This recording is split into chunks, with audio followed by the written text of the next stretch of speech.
함께 마음 모아 묵상하심으로 주일 예배를 시작하겠습니다. 누구든지 여호와 이름을 부르는 자는 구원을 얻으리니 이는 나 여호와의 말대로 시온 산과 예루살렘에서 피할 자가 있을 것이며 남은 자 중에 나 여호와의 부름을 받은 자가 있을 것임이니라. 생명의 하나님, 어둡고 혼탁한 세상 가운데서도 하나님을 사모하게 하시고 하나님을 찬양하게 하시고 주의 이름을 부르게 하여 주시옵소서. 우리들이 남은 자가 되게 하시고 하나님의 나라를 소망하면서 이 땅 곳곳에 평화를 전하는 사람들이 되게 하여 주시옵소서. 오늘 우리 안에 임하셔서 우리를 기쁘게 하시고 우리를 복되게 하시는 예수 그리스도 이름으로 기도하옵나이다. 아멘.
사도신경으로 신앙을 고백하십니다.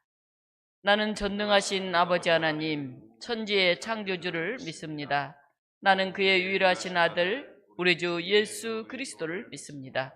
그는 성령으로 잉태되어 통정녀 마리아에게서 나시고 본디오 빌라도에게 고난을 받아 십자가에 못 박혀 죽으시고 장사된 지 사흘 만에 죽은 자 가운데서 다시 살아나셨으며 하늘에 오르시어 전능하신 아버지 하나님 우편에 앉아 계시다가 거기로부터 살아있는 자와 죽은 자를 심판하러 오십니다.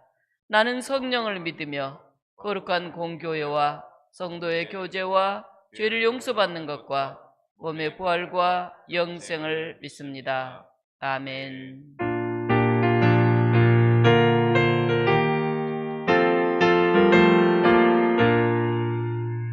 밝기를 밝히고 계시지 주님 멀리 끝없이 우리를 찾는 구주 예수 부르시네. 주 모습 누리어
교독문 53번 시편 121편 한 목소리로 교독합니다.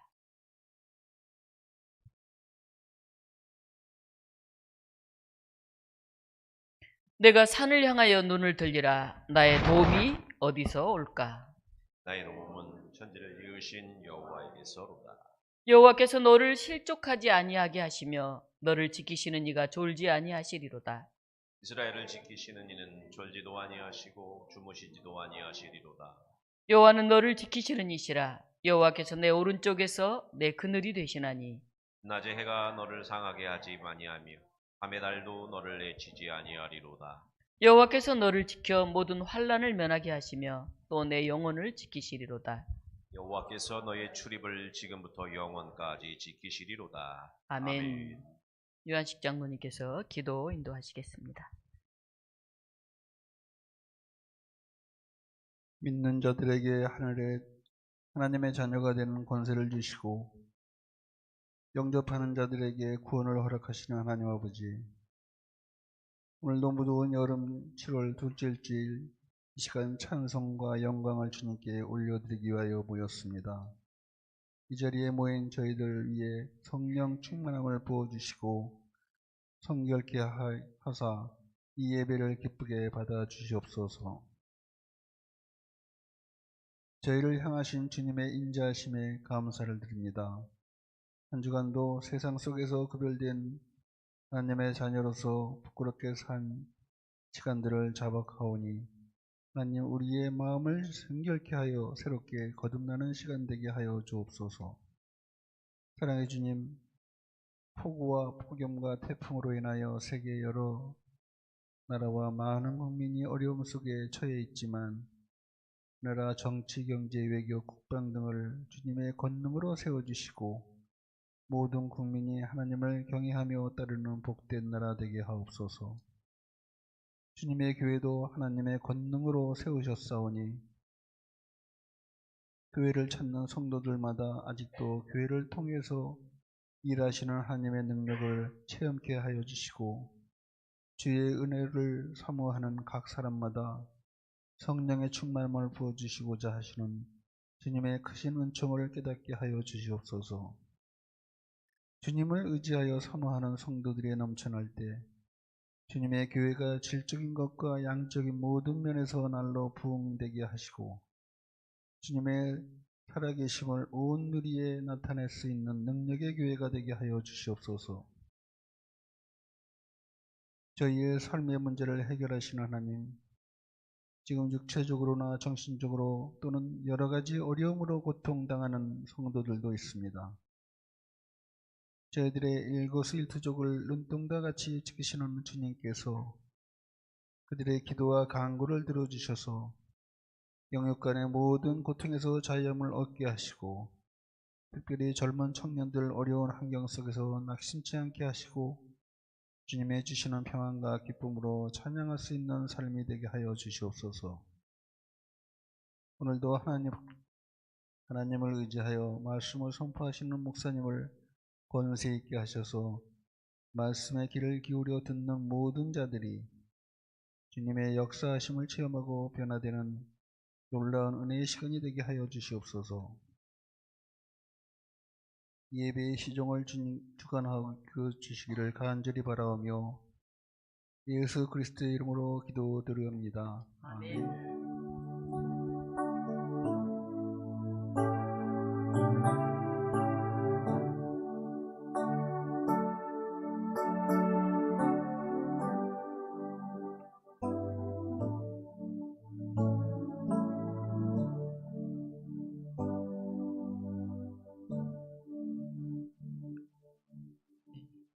목회자 장로님들 찬양 있겠습니다.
오늘 우리에게 주시는 하나님의 말씀은 고린도후서 6장 1절로 13절 말씀입니다.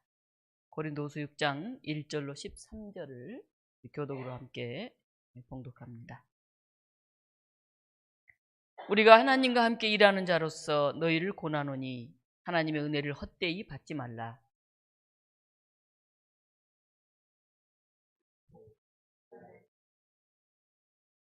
보라 지금은 은혜 받을 만한 때요 보라 지금은 본의 날이로다. 우리가 이 직분이 비방을 받지 않게 하려고 무엇에든지 아무에게도 거리끼지 않게 하고 오직 모든 일에 하나님의 일꾼으로 자천하여 많이 견디는 것과 환난과 궁핍과 고난과 매맞음과 갇힘과 난동과 수고로움과 자지 못함과 먹지 못한 가운데서도 깨끗함과 지식과 오래 참과 자비함과 성령의 감화와 거짓이 없는 사랑과 진리의 말씀과 하나님의 능력으로 의의 무기를 좌우에 가지고 영광과 욕됨으로 그리했으며 악한 이름과 아름다운 이름으로 그러했으며 속이는 자 같으나 참되고 무명한 자 같으나 유명한 자요 죽는 자 같으나 보라 우리가 살아있고 징계를 받는 자 같으나 죽임을 당하지 아니하고 근심하는 자 같으나 항상 기뻐하고 가난한 자 같으나 많은 사람을 부유하게 하고 아무것도 없는 자 같으나 모든 것을 가진 자로다. 고린도인들이여 너희를 향하여 우리의 입이 열리고 우리의 마음이 넓어졌으니 너희가 우리 안에서 좁아진 것이 아니라 오직 너희 심정에서 좁아진 것이니라. 함께 읽습니다. 내가 자녀에게 말하듯 하노니 보답하는 것으로 너희도 마음을 넓히라. 아멘. 오늘 이 본문을 가지고 마음을 넓히라 이런 제목으로 하나님 말씀을 증언합니다. 사실 오늘 주어진 이 고린도후서 6장 말씀은 우리가 지금은 은혜 받을 때요 구원의 날이다 이 본문으로 설교를 많이 하고 또 하나는 바울이 이제 무명한 것 같으나 유명하여 죽은 자 같으나 살아있고 징계를 받는 것 같으나 죽임을 당하지 아니하고 이 본문으로도 설교를 많이 합니다. 그런데 저는 이 세 꼭지 중에 마지막 꼭지인 고린도 교인들이여 너희도 마음을 넓히라 여기에 초점을 잡고 말씀을 증언합니다. 세상을 살다 보면 사람 관계가 꼬일 때가 있습니다. 별것도 아닌 사소한 일로 서운하게 되고 나중에는 미워하는 그런 마음까지 생깁니다. 그렇게 쌓이다 보면 보고 싶지도 않고 얘기하기도 점점 힘들어집니다. 그래서 아예 보지 말고 살자. 직장을 옮기기도 하고 친구 관계를 단절하기도 합니다. 그런데 가족이나 형제일 경우에는 어쩔 수가 없습니다. 명절이 되면 속상한 생각이 마음 한구석에 슬그머니 뛰어올라서 심사가 불편해지기도 합니다. 사랑하면 기대하게 되고 자주 만나면 그만큼 관계가 쌓이게 되어서 좋을 수도 있지만 힘이 드는 그런 일도 많이 있습니다. 그런데 사실은 나는 기억하지 못하지만 내가 남을 불편하게 하고 내가 남에게 해를 끼친 적도 있어요. 사람들은 자신이 상처받은 것은 잘 기억하고 마음에 품는데 자신이 타인을 힘들게 한 것은 대부분 기억하지 못한다고 그래요. 그러니까 다 상처받는 것들을 안고 사는 거죠. 자기도 상처를 주면서도. 우리는 관계를 풀면서 살아야 합니다. 그건 다 아는데 쉽지가 않잖아요. 먼저 자기 잘못이 생각나면 솔직하게 얘기할 수 있어야 돼요. 좀 자존심이 상해도 좀 민망해도 그때 내가 좀 미안했어 이랬던 것 같아. 나는 그렇게 생각하지 않았는데 네가 불편했던 것 같아. 이렇게 얘기할 수 있어야 돼요. 그리고 자기도 서운한 게 있으면 나누는 게 좋아요. 이로에 대해서 내가 마음이 아팠다. 마음이 상했다. 그래야 풀리죠. 잘 모르고 서로 꼬여있으면 어떡합니까? 물론 아무 때나 그렇게 하면 안 돼요. 서로 기분이 좀 좋고 여유가 있을 때 그리고 상황과 시간을 보면서 풀어야 됩니다. 급하다고 혼자 풀고 싶다고 막 얘기하면 더 꼬여요. 풀리는 게 아니에요. 관계는 늘 상대적인 거기 때문에 그렇습니다. 고린도후서는 바울이 고린도 교회와의 갈등과 오해를 해결하기 위해서 써보낸 그런 편지예요. 바울은 고린도 교회를 세우고 교우들을 위해서 늘 기도했죠. 바울이 개척하고 양육한 고린도 교회이지만 바울이 떠난 후에 고린도 교회 내에는 바울의 사도적 권위를 비판하는 그런 거짓 교사들이 있었어요. 무슨 바울이 사도야? 바울? 뭐 알면 얼마나 알아? 이런 거지. 교인들 간의 분열도 생겼죠. 서로 파당도 생기고요. 그리고 바울에 대한 신뢰가 점점 약해져 갔죠. 성만찬 갈등도 생겼고요. 예언과 방언 등에 대한 생각이 달라서 많은 문제들이 생겼습니다. 사람 사는 데는 늘 문제가 많은가 봐요. 바울 시대의 교회를 봐도 그러니까요. 고린도서 2장 4절에는 이 편지를 써보낸 바울의 심정이 잘 나와 있어요. 나는 몹시 괴로워하며 걱정하는 마음으로 많은 눈물을 흘리면서 여러분에게 그 편지를 썼습니다. 그러나 그것은 여러분의 마음을 아프게 하려고 한 것이 아니라 여러분을 내가 얼마나 극진히 사랑하고 있는지를 알려주려고 한 것이었습니다. 바울이 고린도 교회 편지, 첫 번째 편지, 두 번째 편지 써보냈는데 바울도 너무 괴로웠다는 거예요. 눈물을 막 흘렸다는 거예요. 그것은 내가 여러분을 너무 사랑하고 있다 하는 것을 알려주고 싶어서였다는 거예요. 이 편지는 바울과 고린도 교회 사이에 오해도 있지만은 비온 후에 땅이 더 굳어지는 것 같이 마음을 열고 서로 대화하면서 주 안에서 형제를 더 굳건히 하자, 이런 바울의 마음이 담겨있는 애정 어린 그런 편지입니다.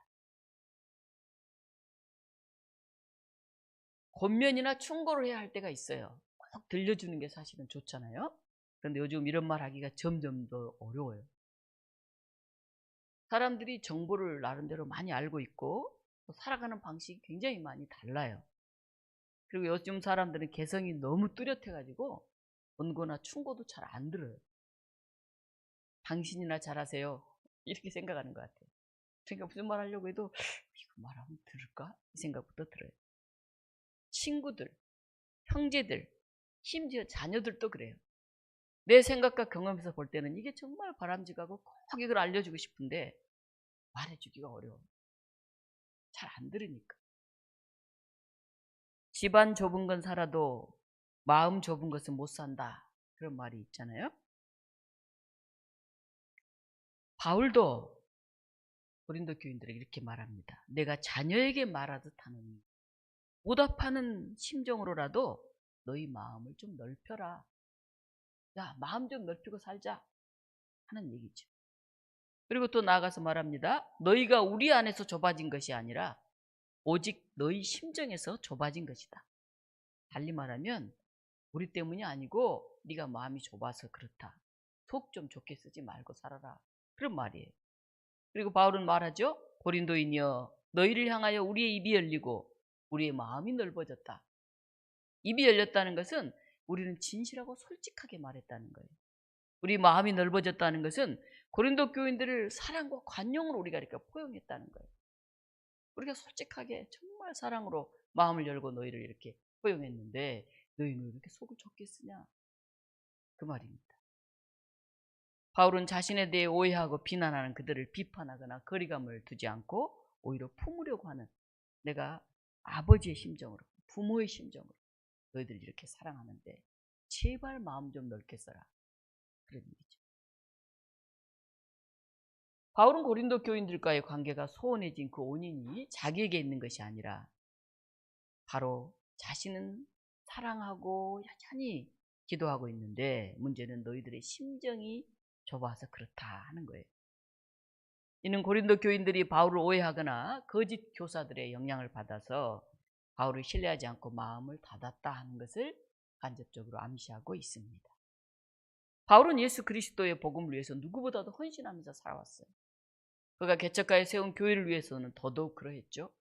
그러나 가는 곳마다 오해를 받았고 몰리에로 인해서 고난을 받았어요. 내 이익을 위해서가 아니라 하나님 나라를 위해서, 그 복음을 위해서, 당신들의 구원을 위해서 일하는데 내가 이렇게 오해를 받고 비난을 받고 고난을 받을까? 여러분, 그럼 어떻게 하겠어요? 야, 그래, 나는 너를 위해서 이렇게 사랑을 베푸는데 너는 이렇게도 이해하지 못하니 내가 이렇게 헌신할 필요가 없다. 에이! 하고 우리는 당장 그만둬버릴 것 같아요. 너를 위해서 너 잘 때라고 하는데 그 말도 안 듣고 나에게 막 가슴이 아플 뿐만 아니라 고난과 아픔이 오니 어떻게 더 이상 감당하겠어요. 그러나 바울은 그러하지 않았어요. 다시 제3제차 사랑으로 권면합니다. 우리는 마음이 넓은데 네 마음이 좁은 거 아니냐. 내 마음을 왜 당신들이 이해하지 못하냐? 바울은 그렇게 얘기를 하고 있습니다. 권면이나 충고가 이렇게 받아들이기 어렵자면 아예 안 하는 게 좋지 않을까요? 그렇지 않아요. 경험자의 지혜나 권면은 예나 지금이나 여전히 필요합니다.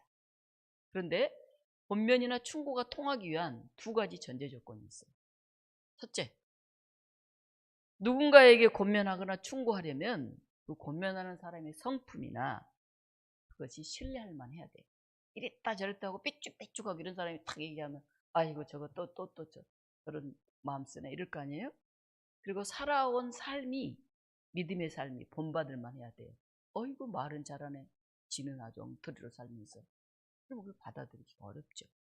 자신은 그렇게 살지 못하면서 남에게 충고한다면 윗사람이거나 힘을 가진 사람이면 어쩔 수 없이 그냥 듣는 것처럼만 해요. 직장 안 잘리려고. 그런데 마음으로는 받아들이지 않아요. 꼰대 짓 하네. 이렇게 있는 거죠. 바울은 자신이 있었던 것 같아요. 6장 1절에 보면 우리가 하나님과 함께 일하는 자로서 너에게 권한다. 자기가 하나님과 함께 일하고 있다고 자부를 하고 있어요. 3절에 보면 우리가 이 직분의 비방을 받지 않게 하려고 무엇에든지 아무에게도 꺼리끼지 않게 하고 이렇게 말해요. 내가 맡은 이 직분, 복음 전도다, 사도, 이게 비난받지 않으려고 어떤 일이든지 누구에게든지 거리끼지 않게 나는 행동했다 하는 거예요. 이렇게 말하기 쉽지 않지 않아요. 4절 오직 모든 일에 하나님의 일꾼으로 자천하여 많이 견디는 것과 환난과 궁핍과 고난과 수고로움과 자지 못한 가운데서도 깨끗하고 오래 참고 자비롭고 거짓이 없는 사랑으로 난 이렇게 너희를 대했다 하는 거예요. 바울의 자부심이 대단해요. 하긴 바울처럼 오직 하나님 나라여 예수 그리스도를 증거하면서 살아간 사람은 이런 말을 할 수 있을 것 같아요. 마치 자랑같이 들릴 수도 있지만 이 편지는 바울의 러브레터예요. 연애 편지야. 고린도 교인들을 향한 사랑의 편지. 바울은 자신이 고생한 일, 자신이 당한 내면의 깊은 속마음까지 솔직하게 털어놓습니다. 고린도 교우 여러분, 저는 여러분들에게 숨김없이 다 말했어요. 우리는 마음을 넓히고 개방했습니다. 이제 고린도 교우 여러분들도 보답하는 마음으로 여러분의 마음 좀 넓히세요. 이렇게 부탁하고 있습니다. 보답하는 마음, 받은 은혜를 다시 갚는 걸 말하죠. 사랑을 나누고 물질을 나누고 마음을 나눈 사람만이 할 수 있는 일이에요. 그렇잖아요. 준 게 아무것도 없는데 뭐 보답하는 마음 이런 말 할 수가 없잖아요. 내가 해준 게 없네 하면 할 말이 없잖아요. 바울은 이미 고린도 교인들에게 사랑으로 많이 베푼 것이 있어요. 즉 애정과 사랑으로 부모와 같이 했기 때문에 이렇게 말하고 있어요. 바울의 마음을 넓히자는 말이 마음에 와닿습니다. 마음을 넓히고 나와 다른 생각, 다른 눈으로 보는 훈련이 우리에게 많이 필요해요. 나이가 들수록 점점 완고해진다고 그러죠? 근데 요즘은 젊은 꼰대도 있어요. 젊은 꼰대. 젊은 사람들도 귀를 꽉 닫고 안 들어요. 내가 마음을 닫고 있으면서 타인을 속이 좁은 사람을 오해하고 나 스스로 마음이 상해서 시험을 드는 그런 일들이 너무 많아요. 할수록 더 많아지는 것 같아요. 마음을 넓히면 새로운 세계를 알게 되고 개방적이 되고 여유로워져요. 상대적으로. 자유함을 얻게 돼요. 또 하나는 권면이나 충고가 통하려면 조건이 또 하나 있는데 그것은 나만 이렇게 한다고 되는 게 아니에요. 그 듣는 사람도 마음을 넓혀야 돼요. 아무리 좋은 이야기를 해도 마음을 꽉 닫고 있거나 자기 생각으로 꽉 차 있으면 권면이나 충고가 들리지가 않아요. 오직 너희 심정에서 좁아진 것이니라. 바울은 교회를 향한 자기의 마음이 좁아진 게 아니라 고린도 교우들 너희들의 마음이 좁아져 있다고 이렇게 말해요. 좁아지다라는 말은 제한하다, 여유가 없다 그런 뜻이에요. 심적으로 괴로워하거나 고통받는 걸 말해요. 꽉 좁아져 있으니까 자기도 괴롭죠. 다른 사람 나쁘게 보면 말이죠. 한없이 헌신을 베푸는 사람은 끊임없이 사랑해요. 그러나 살기 힘들고 앞이 잘 안 보이고 그러면 마음이 좁아져 가지고 좋은 말을 해도 상처를 입어요. 너가 나를 무시해. 그래 너 잘났다. 네가 가진 게 맞냐? 이렇게 생각하고 상처를 입기도 해요. 옛날에는 부모님이 말씀하시면 자녀들은 네 하고 순종을 했습니다. 충효. 이게 가장 우선시되던 유교적 사회에서 너무 당연한 일이에요. 부모님 말하면 들어야 돼요. 나라를 위해 충성해야 돼. 그런데 사회가 급변하면서 세대 갈등이 막 심해지고 있어요. 총회가 주관하는 정책협의회가 있었어요. 몇 개의 분과로 나누어 토론하는데 저는 일부러 청년들이 모이는 그 분과로 들어갔어요. 청년들 이야기를 좀 듣고 싶어서였습니다. 교회 내 세대 갈등에 대한 이야기가 나왔어요. 교회 여러 가지 교회를 어떻게 변화할까 이런 얘기를 하는데, 그래서 청년들한테 물었어요. 이런 경우 청년들은 어떻게 생각하십니까? 그랬더니 청년이 그렇게 얘기하는 거예요. 아이 목사님, 청년도 20대가 있고 30대가 있는데요. 우리들 간에도 생각이 다 달라요. 어른들이 뭐 MZ세대 그러는데 M세대하고 Z세대가 다릅니다. 청년 이렇게 말하더라고요. 밀레니엄 세대, 인터넷 시대에 성장한 사람들이죠. Z세대, 디지털 원주민이에요. 이 사람 태어날 때부터 그런 속에서 자랐어요. 그래서 요새는 사람들하고 얘기하는 것보다 컴퓨터 안에서 얘기하는 게 훨씬 쉽다 그러잖아요. 세대 자체가 달라요. 요즘 알파 세대도 나왔죠. 청년들끼리, 우리들끼리도 달라요. MZ가 달라요. MZ세대라고 얘기하지 마세요. 이렇게 말하는데. 하긴 생각해보면 같은 60대여도 생각이 달라요. 하물며 이 급변하는 시대에 이 세대가 다르면 얼마나 서로 생각이 다르겠어요. 이런 세대, 이런 사회에서 우리는 살고 있습니다. 오늘 우리에게 너희 마음을 넓히라. 바울의 권면이 들립니다. 그렇다면 우리는 어떻게 넓은 마음을 가지고 살 수가 있을까? 바울은 첫째, 자신이 먼저 마음을 넓히고 살았다. 그렇게 고백합니다. 고린도 사람들아, 우리가 너희를 향하여 입을 열었고 마음을 넓혔다. 받는 사람만이 마음을 넓히는 게 아니라 나누는 사람, 베푸는 사람이 먼저 마음을 넓히라는 거예요. 우리가 먼저 그랬다는 거예요. 그렇지 않으면 사랑으로 나누면서도 속상하게 돼요. 부모가 자식에게 베푸는데 자식이 이해하지 못할 때는 특히 더 그렇죠. 자신이 먼저 마음을 넓혀라. 어떻게 넓힐까요? 그 중에 하나는 기다릴 줄 알아야 돼요. 정말 중요하고 필요한 이야기를 하더라도 바로 답이나 행동을 기대하지 말고 기다려야 돼요. 상대가 마음을 열고 들을 수 있을 때 이야기를 해야 돼요. 상대방의 형편이나 시간이나 마음의 여유가 없을 때는 아무리 좋은 얘기해도 안 들려요. 안 들려. 요즘 부모들 보면 자녀 양육 때문에 너무나 고민이 많아요. 우리 아이가 달라졌어요라는 프로그램을 제가 간혹 보게 되는데, 야, 어떻게 저런 애들이 다 있나? 어떨 때는 한 유치원 다니는 뭐 6, 7살 애가 그런 망나니가 없어요. 초등학교 철이 좀 들만한데 그렇게 부모한테 막 하는 수가 없어요. 야, 저런 애들을 못 키우겠다 이런 생각이 들 때가 있어요. 부모들이 막 하소연을 해요. 사춘기도 아닌데 얘들은 일단 부모 말은 안 듣고 보자 이렇게 자라나는 것 같아요. 너무 힘드니까. 자녀들은 말합니다. 제발 저 좀 그냥 놔뒀으면 좋겠어요. 내가 부탁한 것만 해주거나 그것도 힘들면 그냥 힘들다고 안 해주면 좋겠어요. 엄마식으로 해주려고 하니까 너무 간섭을 해요. 너무 달라요. 부모와 자식들 이야기가. 부부 갈등으로 아이에게 상처를 줄 때가 있어요. 알게 모르게. 또는 부모가 아무리 사랑으로 키워도 성향이 서로 맞지 않을 때 부모와 자녀가 이해하지 못할 때가 있어요. 또는 아무런 이유도 없는 것 같은데 부모와 자녀 간에 어려운 부분이 있어요. 일단 우리는 이것을 인정하고 들어가야 돼요. 야, 부모가 말하면 자녀들은 일단 안 듣고 보는구나. 이 생각을 일단 해야 돼요. 그리고 조용히 할 일을 하고 기다려야 돼요. 기다린다는 게 뭘까요? 기다린다는 것은 기도한다는 것이에요. 기다린다는 것은 상대의 마음을 이해하기 위해 노력한다는 거예요. 그냥 가만히 있는 게 아니에요. 두 번째, 먼저 바울이 자신의 마음을 넓혔다고 했는데 그것 중에 하나는 자기 생각으로 일방적으로 베풀지 말아야 해요.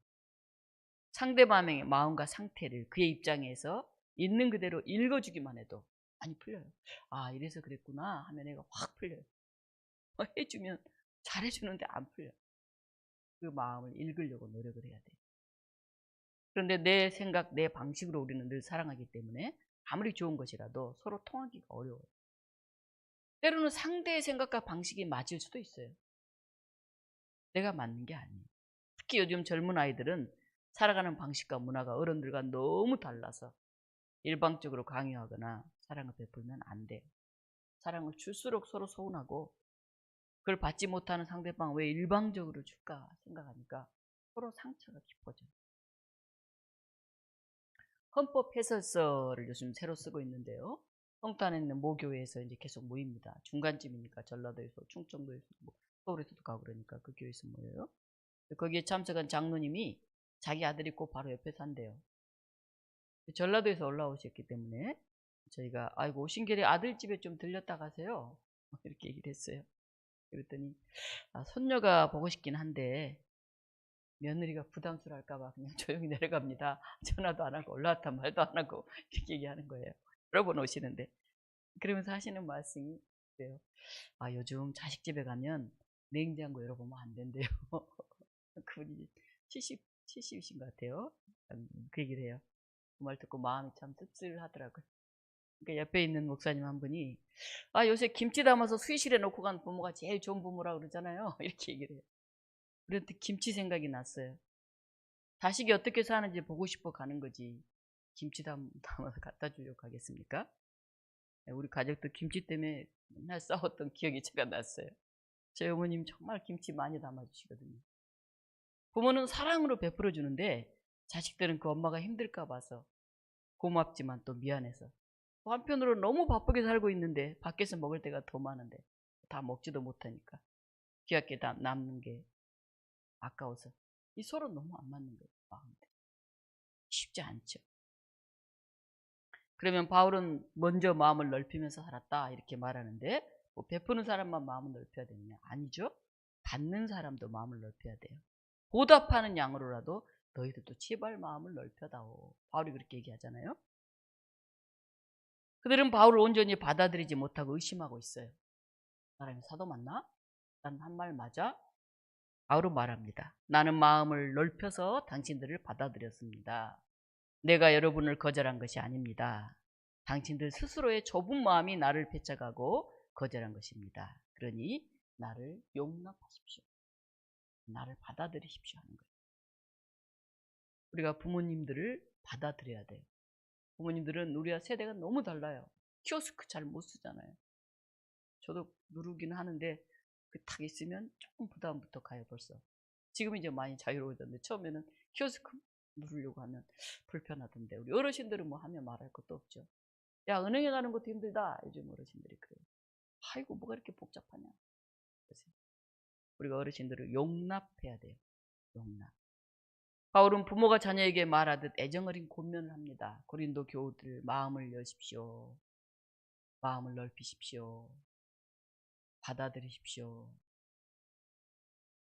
우리에게 생명을 주신 것보다 더 귀한 것은 없어요. 가난한 부모라 해도 심지어는 술주정뱅이라고 해도 우리를 낳아주시고 키워준 것은 무엇으로도 보답할 수가 없는 것이에요. 이 기본값을 가지고 우리가 대해야 돼요. 요즘 아이 키우는 것이 힘들다고 아이를 낳지 않잖아요. 젊은 애들이. 심지어는 이혼하면서 서로 아이를 양육하지 않으려고 싸우잖아요. 옛날에 서로 애들을 데려가려고 싸웠는데 반대가 됐잖아요. 우리는 부모로 존재하고 계신 그 자체만으로도 감사해야 돼요. 나는 이렇게 젊은데도 그만큼 더 감당하기 힘들어서 심지어 결혼도 안 하고 애도 안 낳고 뭐 이렇게 살아가는데 나를 이만큼 키워준 그분께 우리가 감사해야 돼요. 사랑은 결코 어느 한쪽의 일방적인 베품으로만 이루어지지 않아요. 베푸는 사람도 받는 사람도 서로의 입장에 서보면서 마음을 넓혀야 해요. 바울이 권면합니다. 보답하는 양으로라도 너희 마음을 넓히라. 바울이 그들에게 보여준 사랑과 헌신을 그들도 나누어 달라는 거예요. 바울과 고린도 교회 사이의 화해와 신뢰 회복을 위한 상호적인 관계가 필요하다는 거예요. 나는 사도의 직분을 위해 최선을 다해서 일했다. 너희도 그걸 받아들여다오. 마음을 넓혀다오. 그리고 바울은 또 말하는데요. 하나님의 은혜를 잊지 말라고 말합니다. 무슨 뜻일까요? 내가 은혜 베풀 때 너에게 듣고 구원의 날에 너를 도왔다고 하셨으니 보라 지금은 은혜 받을 만한 때요. 보라 지금은 구원의 날이로다. 우리가 많이 들은 얘기잖아요. 먼 훗날 나중에가 아니라 바로 지금이 은혜 받을 날이다. 바로 오늘 지금 이 순간이 중요하다. 이렇게 오늘 6장을 시작하고 있어요, 바울은. 그리고 그 6장 끝날 즈음에 가서 내가 자녀에게 말하듯 하노니 보답하는 것으로 너희도 마음을 넓히라. 너희 은혜 받았지 않느냐. 그걸 기억하라. 언제? 지금, 오늘. 지금이 은혜의 날이고 은혜의 순간이다. 이렇게 얘기하는 거예요. 세계적인 베스트셀러 작가인 스펜서 존슨의 선물이라고 하는 책이 있습니다. 책에는 어떤 노인과 소년의 대화로 시작합니다. 노인은 어린 소년에게 세상에서 가장 귀한 선물을 발견할 수 있도록 돕겠다고 합니다. 소년이 그 선물을 발견하면 평생을 정말 행복하게 살 것이라고 그것을 돕고 싶다고 합니다. 그러나 그 선물은 자신이 스스로 발견해야 한다고 그렇게 말해요. 소년은 그걸 발견하려고 했는데 그 선물을 발견하지 못한 채로 시간이 흘러갑니다. 그리고 소년은 성장하면서 그 선물에 대한 관심을 잊고 삽니다. 그가 성인이 되어서 취업하고 직장이 됐는데 어느 날 문득 깨달았어요. 사는 게 참 힘들구나. 인생이 내 마음대로 되지 않구나.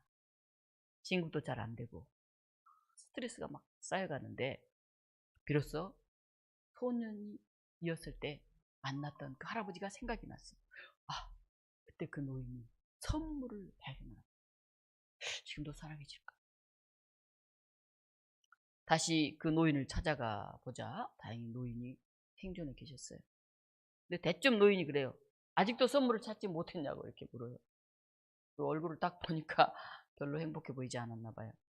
자, 내가 적극적인 힌트를 줄 테니까 이제 선물을 찾아보라 이렇게 말하면서 노인이 말합니다. 지금까지 살아오면서 행복하게 느낀 인생의 장면들을 떠올려 보라고요. 그리고 그런 장면들에 어떤 공통점이 있었느냐고 묻습니다. 이제 청년이 된 이 사람은 살아온 인생에 아주 행복했던 순간들을 스냅사진처럼 이렇게 떠올리다가 하고 부뜩 깨달은 게 있었어요. 그게 선물이구나 깨달았어요.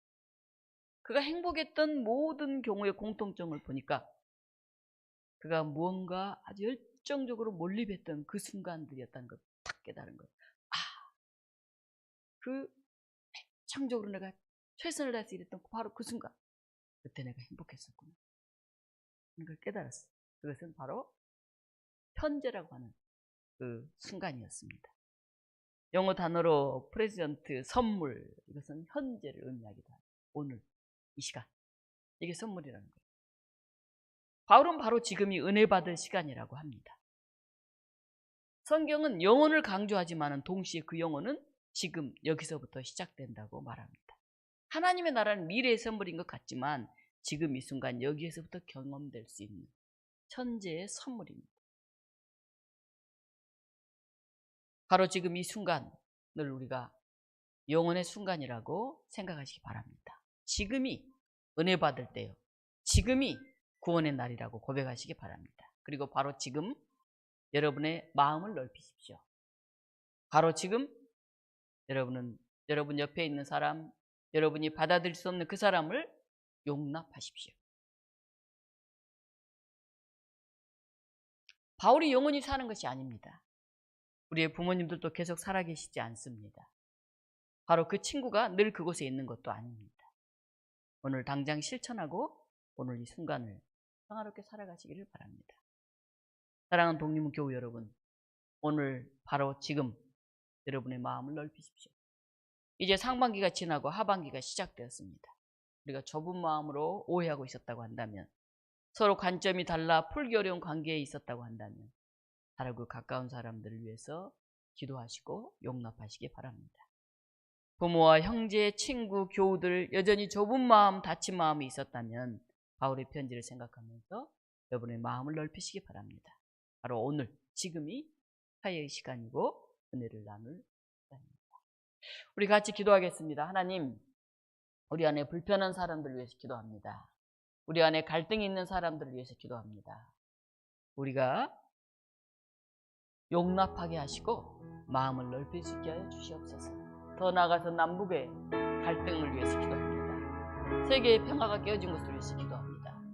하나님, 사람들의 마음이 넓어지게 하시고 참 평화를 위해 일하는 저희들이 되게 하여 주시옵소서. 이 시간 함께 기도하시겠습니다. 바로 그 사람, 바로 그 일을 생각하면서 기도하시겠습니다.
사랑의 하나님, 이 시간 기도합니다. 우리의 좁은 마음을 바라보면서 하나님 앞에 회개합니다. 바울은 잘 살고 행복해서가 아니라 고난 가운데서도 하나님의 은혜를 생각했고 자신의 마음을 넓히며 상대방도 마음을 넓게 하고 살라고 권면합니다. 하나님, 우리의 좁은 마음이 더 넓어지게 하셔서 맺혔던 것들이 풀리게 하시고 화해하게 하시고, 그래서 갈등과 전쟁이 없는 세상을 만들어가게 하시고 우리의 마음에 늘 평안과 기쁨이 임하게 하여 주시옵소서. 우리 힘으로 감당하기 힘들 때도 있사오니 성령께서 임하셔서 오늘 그 은혜, 그 고백으로 우리의 마음이 넓어지게 하여 주시옵소서. 감사드리며 예수 그리스도 이름으로 기도하옵나이다. 아멘. 찬송가 420장 부르시면서 준비하신 봉헌 하겠습니다.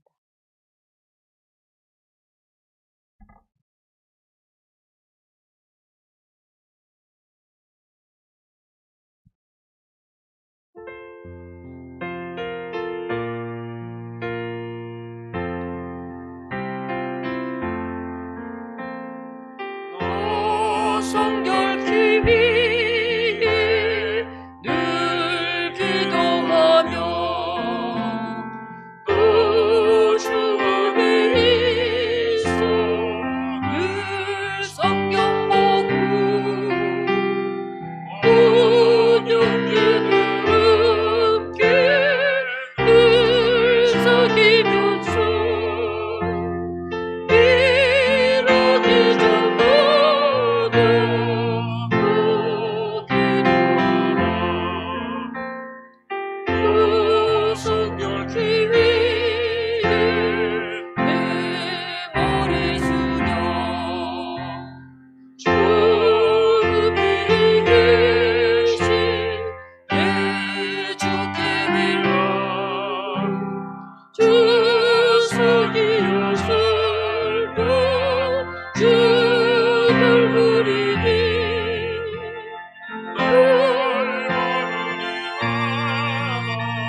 아멘.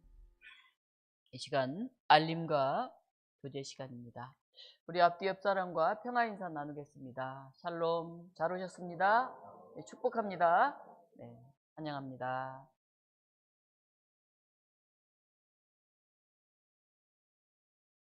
오늘 성령 강림 후 5째 주일입니다. 오늘 목장 예배는 열왕기하 17장부터 식사 후에 통독하도록 하겠습니다. 오늘 예배가 끝나고 바로 이 자리에서 재직회로 모이겠습니다. 모든 교우들에게 참여를 개방합니다. 자, 이렇게 참석해 주시면 좋겠습니다. 지난주 맥주감사 주일이었는데 오늘까지 맥주감사 주일 봉헌에 참여해 주셨으면 좋겠습니다. 우리 함께 목회기도 같이 하겠습니다. 생명의 하나님, 무더위가 계속되고 있습니다. 더위 속에 지친 사람들이 많습니다. 우리 교회 어르신들이 많은데 더 건강할 수 있도록 몸과 마음과 영적인 평강을 더하여 주시옵소서.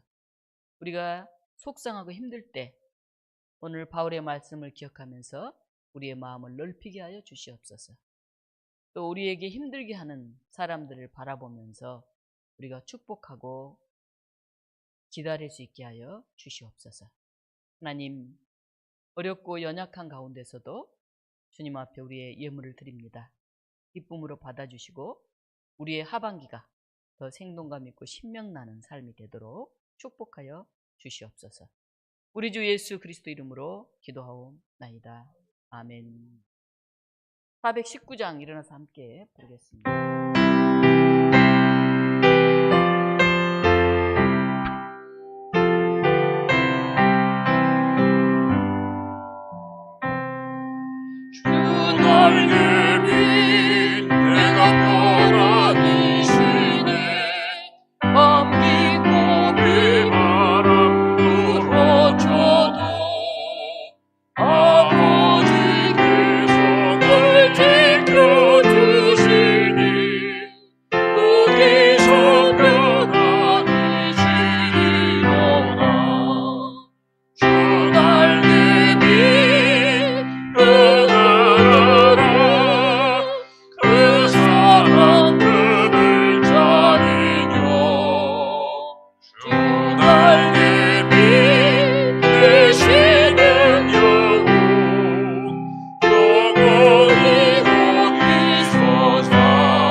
우리 주 예수 그리스도의 은혜와 하나님의 크신 사랑과 성령의 역사하심 안에서 우리가 평화를 누리게 하시고 기쁨을 간직하게 하시고 힘들고 어려운 가운데서도 마음을 넓히며 우리를 만나는 모든 사람들에게 평화와 소망을 전하는 그런 믿음의 사람으로 살아가고자 결단하는 사랑하는 독립문 교우들과 이 땅 곳곳에 그 믿음, 그 소망으로 함께 예배드리는 모든 이들 가운데 지금부터 영원토록 함께 하옵시기를 간절히 축원하옵나이다. 아멘.